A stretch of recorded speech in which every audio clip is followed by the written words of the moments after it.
Sindicatos de servidores públicos estão em campanha pela revogação da Lei Candir.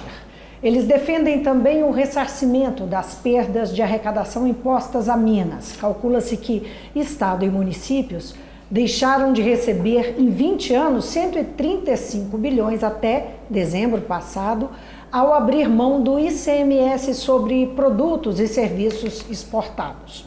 A campanha, que pretende dar uma resposta à crise econômica e fiscal, é liderada pela AFENG, a Associação de Funcionários Fiscais do Estado de Minas Gerais. E eu converso hoje com a auditora fiscal Maria Aparecida Meloni, que é diretora-presidente da associação. Bem-vinda, Maria Aparecida. Obrigada, prazer estar aqui. Aparecida, a Lei Candir, ela pretendia inicialmente, nós vamos começar por aí para esclarecer as pessoas, que eu acho que é inclusive a intenção da sua campanha, claro. Não é? Uhum. Ela pretendia inicialmente estimular as exportações do país, é uma lei federal, né? E com isso propôs então a desoneração do ICMS das exportações dos estados exportadores. O que não deu certo, considerando que Minas Gerais é um estado exportador e essa medida estimularia a exportação, o que não deu certo?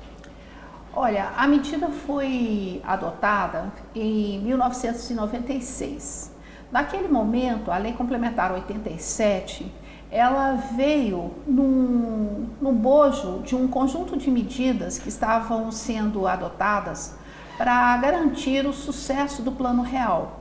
E aí nós precisávamos de uma das medidas estava voltada justamente para garantir a paridade de $1, R$1. E precisávamos de receita, né, em dólar, precisávamos de sustentar essa taxa de câmbio de 1 por 1 e a entrada de dólar para isso. Com uma das iniciativas, então, foi de estender a isenção aos produtos primários e semi-elaborados. Dentre os estados do país, Minas é de longe o que mais perdeu a arrecadação. Mas a lei previa também que a União faria uma compensação. Está previsto lá, né, em 97, que haveria, 96, que o Estado receberia uma compensação. Eles chamavam até de seguro-receita. E aí apurava qual era a perda de arrecadação que o Estado teve naquele ano e fazia compensação. Esse processo foi desidratando ao longo do tempo. Porque de fato não estava regulamentado, né? O detalhamento de como isso ocorreria, não é? Teria que ter uma lei específica para dizer como que a União pagaria os estados exportadores. Exato. No início, nós temos o acompanhamento disso ao longo desses 23 anos, né? Em todos os anos, sem saltar nenhum, Minas perdeu receita. Teve ano que, por exemplo, nós recebemos 28% do que deveria ter recebido, ou seja, então é uma distância absurda, né, entre o que é devido ao Estado e o que veio de repasse. E nós tivemos o processo, né, de desidratação, ele foi numa sequência ao ponto em que, em 2003, o que era uma isenção numa lei complementar, que, né, ainda que uma lei complementar, mas com um grau de possibilidade de mudança menor, em 2003, essa isenção ganhou status de imunidade. Então, é uma imunidade tributária, ou seja, ela foi...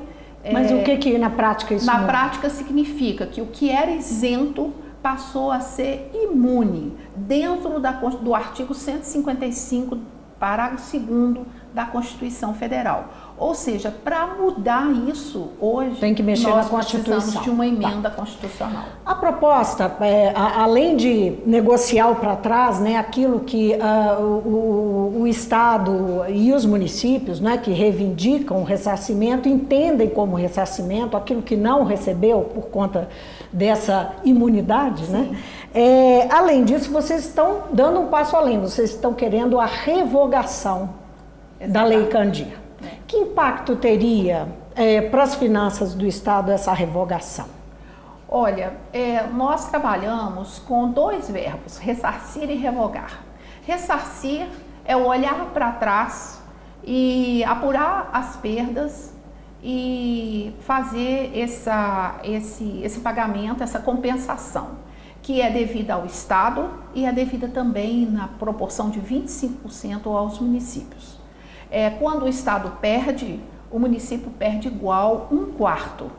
E aí nós queremos essa apuração que foi feita, ela está sendo, né, como eu disse, mensalmente apurada num comitê, num grupo de trabalho da COTEP, que é o G8, e nós sabemos quanto que era o valor original, quanto foi o valor original, corrigimos pela Selic composta, que é o mesmo critério de correção da dívida de Minas para com a União, e isso leva ao valor de 135 bilhões, em torno de uns 34 bilhões devido aos municípios.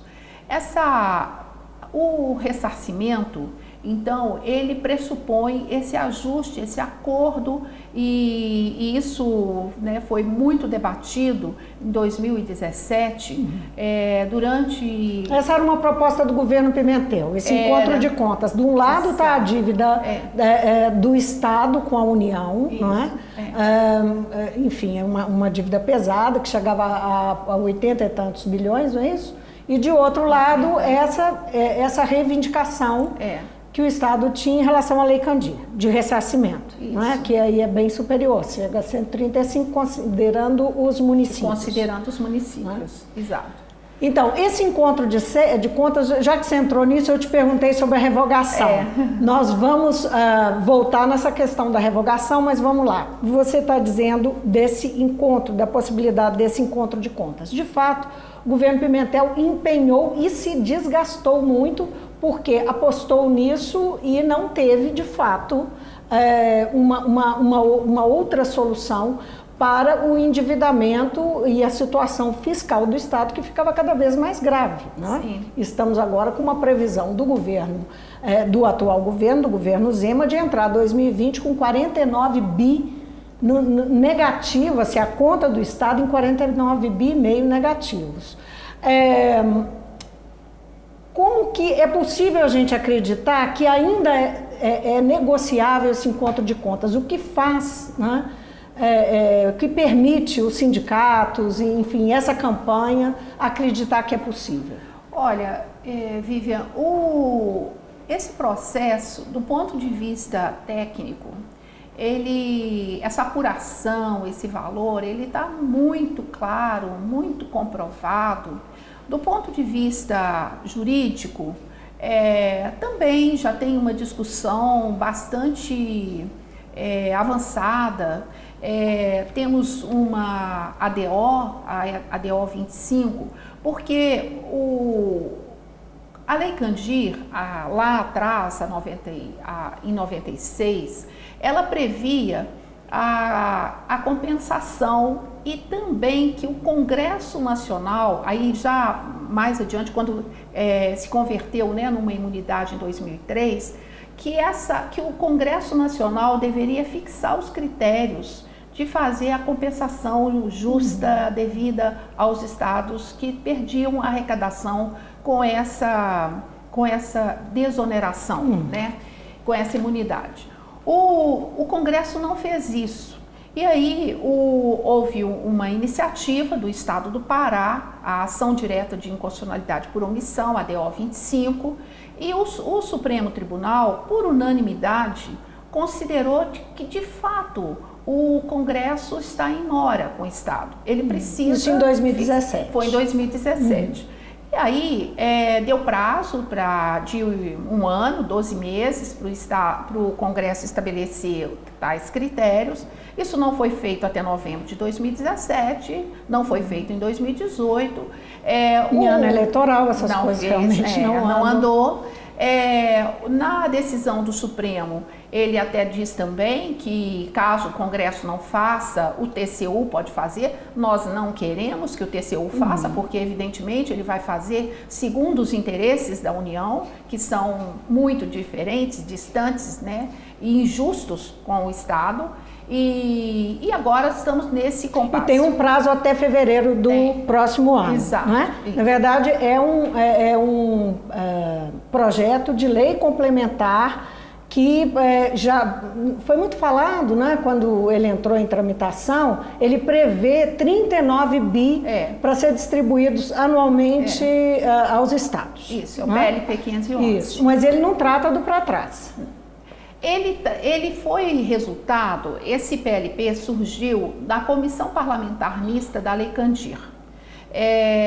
Isso funcionou ao longo de 2017, com muita participação no Congresso, sobre a coordenação de um deputado do Pará, o Priante, e ao final eles, sem chegar ao valor devido e reivindicado pelo Estado, eles chegaram lá a esse valor de 39 bilhões.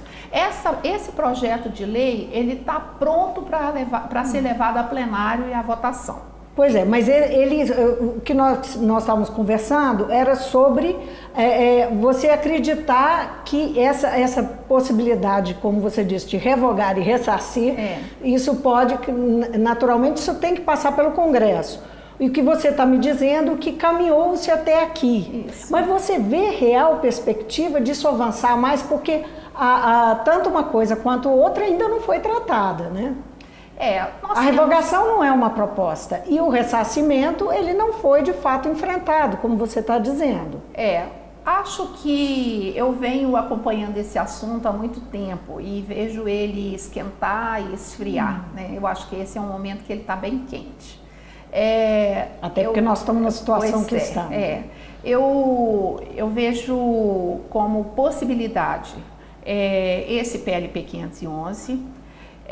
Vejo também que há outras possibilidades. O encontro de contas não é uma coisa, né, absurda, inviável. Isso já aconteceu no país em outros 2 momentos da história nacional, na gestão, no Getúlio Vargas, depois durante o golpe em 64, no governo militar também foi feito um acerto, de natureza contábil. Então, assim, há precedentes, se quiserem fazer. Do ponto de vista jurídico, como eu disse, isso já está muito pacificado. Tem mais chances do que tinha, é isso que você está dizendo? Mais chances do que tinha há 2 anos? Quando começou a discussão? Pois eu vou comentar com você assim. Existe uma realidade que se impõe, né? Então, assim, a nossa regra tributária prevê que até os produtos industrializados, o Estado recebe uma parte que corresponde a 10% de ressarcimento pela isenção que é dada no caso da exportação de produtos industrializados. Então, os 10% de isenção para compensar a perda do IPI. Por que não no produto primário e semi-elaborado, que nos coloca numa condição de Brasil colônia? Tá. Mas aí eu penso assim, vamos lá, ao cenário que a gente enxerga. Sim. Eu tô fazendo aqui o advogado do diabo, porque a situação realmente não é boa, não é? Nós temos uma situação de fragilidade hoje, fragilidade política, não só econômica, mas até por causa da fragilidade econômica, nós temos uma fragilidade política, de fato, não é? Uma desvantagem em relação a outros estados, e isso não vem de agora, isso já vem há algum tempo, não é do governo Bolsonaro. Você acredita que nós temos chance no governo Bolsonaro, você enxerga nessa equipe econômica que está lá, chances de uma negociação efetiva do governo Zema encampar uma ideia dessa, uma proposta dessa, porque ele vai em outra direção. Ele está negociando o regime de recuperação fiscal, não é? Que tem outro princípio, que não é aumentar a arrecadação, mas cortar, privatizar e tal. Como é que você vê, assim, do ponto de vista político, a chance disso caminhar nesse contexto? Olha, eu vejo como possibilidade sim, porque essa discussão ela vai se dar e essa disputa vai acontecer no campo político. E se houver vontade política, ela vai acontecer.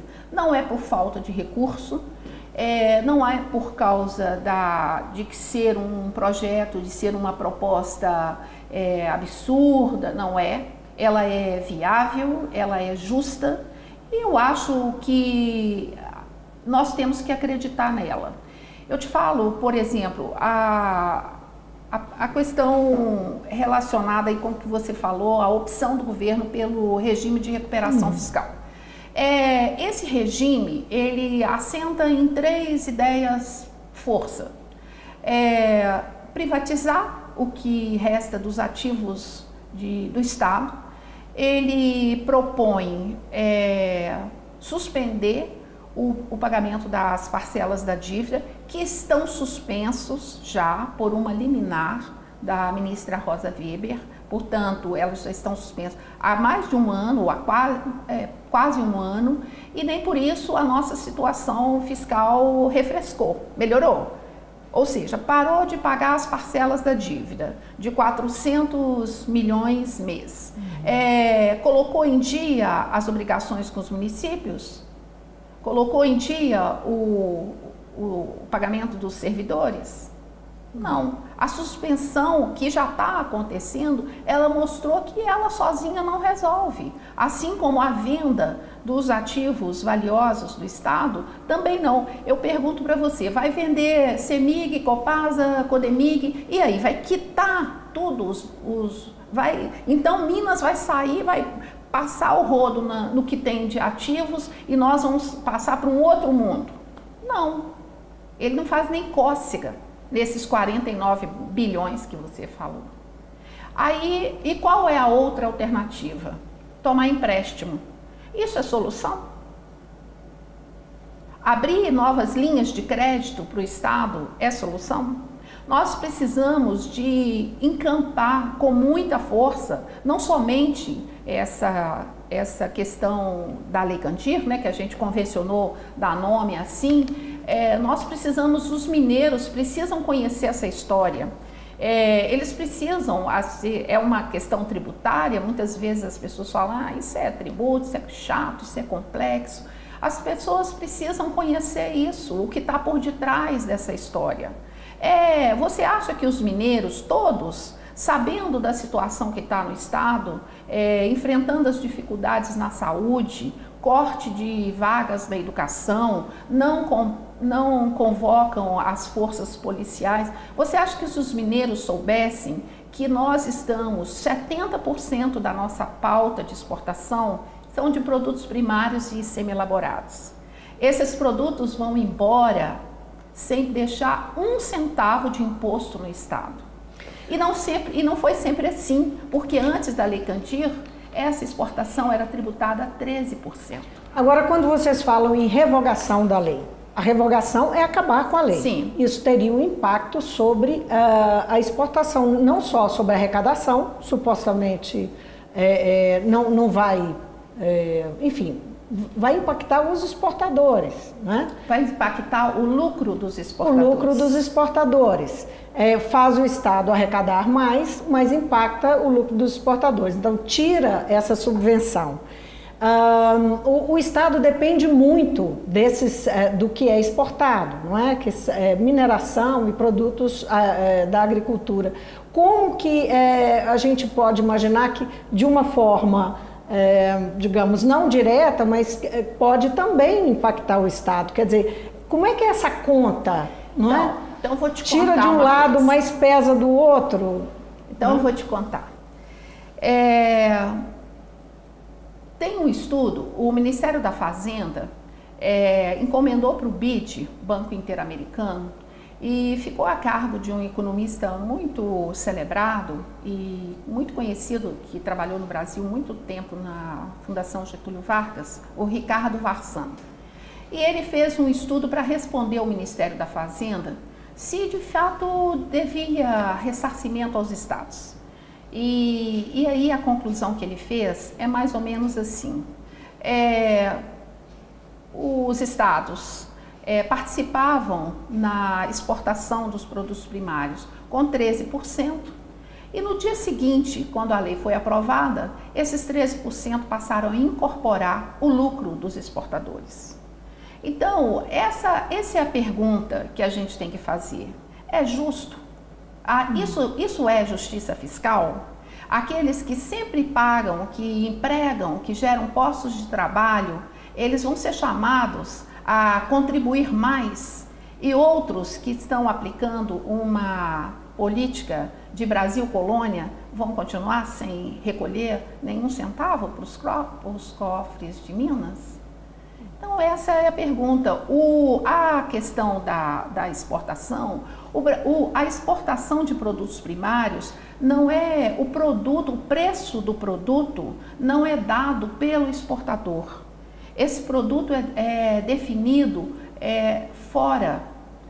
Tanto faz que cobre ou não cobre, o preço está dado. Por isso é que a parcela do imposto, ela não diminui o preço do produto final. O Brasil não vende mais minério, não vende mais soja, porque baixa de 13%, porque é isento. O preço é dado pelo mercado internacional de futuros.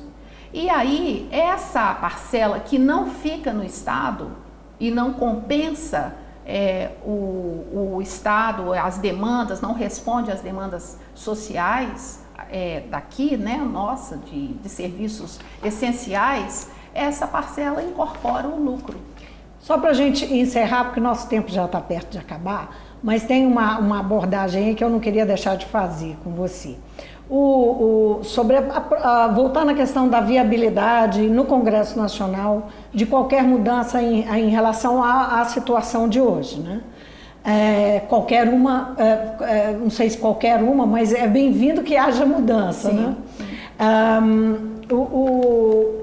O ministro Paulo Guedes tem feito declarações em relação a uma negociação, uma possível negociação em torno da Lei Candir, sempre condicionando a aprovação da reforma da Previdência. Digamos assim, incitando estados e municípios e prefeitos e governadores a apoiarem a reforma em troca de que ele apoie e estimule a aprovação do projeto da Lei Candir no Congresso. E para isso os governadores e prefeitos teriam que convencer os seus deputados no Congresso, deputados e senadores no Congresso Nacional. Como é que você vê essa relação e a chance de isso prosperar? Eu espero que os prefeitos não caiam nessa lorota, porque nós temos um estudo atualizadíssimo agora, desse mês de maio, um estudo que é feito há muitos anos e foi atualizado agora, é um estudo da ANFIP, Associação Nacional dos Auditores da Receita Federal do Brasil. 70% dos municípios de Minas, eles recebem mais, eles movimentam recursos somado da Previdência Rural e Urbana, é maior do que o repasse do governo federal.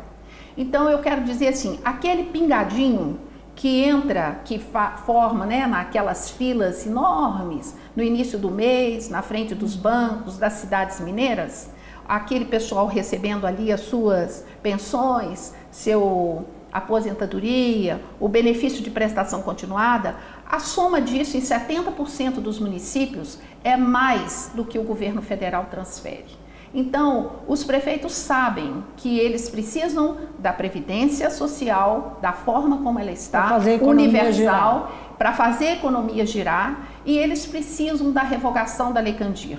E a revogação implica em devolver para Minas, devolver para o Estado, a competência original de tributar. Se vai voltar a tributar 13, se vai voltar a tributar determinados segmentos econômicos e não outros, se vai voltar a tributar a 8, a 10 ou a 20, isso é uma questão que cabe ao Estado decidir. É a Assembleia, junto com o governo, o chefe do Executivo, é que deve equacionar essa situação. Isso é competência do Estado que foi usurpada, está sendo usurpada pela União. Maria Aparecida, muitíssimo obrigada pela sua presença aqui no Mundo Político. Muito obrigada, eu. Eu conversei com Maria Aparecida Meloni, ela é auditora fiscal e diretora-presidente da AFENG, a Associação dos Funcionários Fiscais do Estado de Minas Gerais. Nosso assunto aqui, a Lei Candir e a campanha que a AFENG está liderando em torno de 2 pontos, do ressarcimento daquilo que é devido ao Estado e aos municípios mineiros, em cima de isenção de ICMS, de desoneração dos produtos exportados e a revogação da lei. O sindicato ele dá um passo além do discurso que vem sendo feito até agora, quando ele advoga essa revogação da lei que provocou durante muito tempo uma queda grande na arrecadação do Estado, que depende muito dessas exportações, da pauta de exportações para arrecadar. O Estado que tem, segundo o governo Zema, uma perspectiva de entrar 2020 com um rombo nas contas de 49,5 bilhões de reais. Então, esse foi o nosso assunto, o assunto que a TV Assembleia, a Assembleia de Minas vai bater muito. Essa é uma discussão também da casa, né? Nós estamos trazendo aqui a Maria Aparecida, mas essa é uma questão que a Assembleia de Minas vai trabalhar fortemente e nós temos uma audiência marcada para o dia 22, audiência da qual você... 24, desculpe. Da qual você vai participar, não é isso? Às 14 horas, que vai tratar da crise fiscal em Minas e a Lei Candir. Obrigada pela sua companhia e até o próximo programa.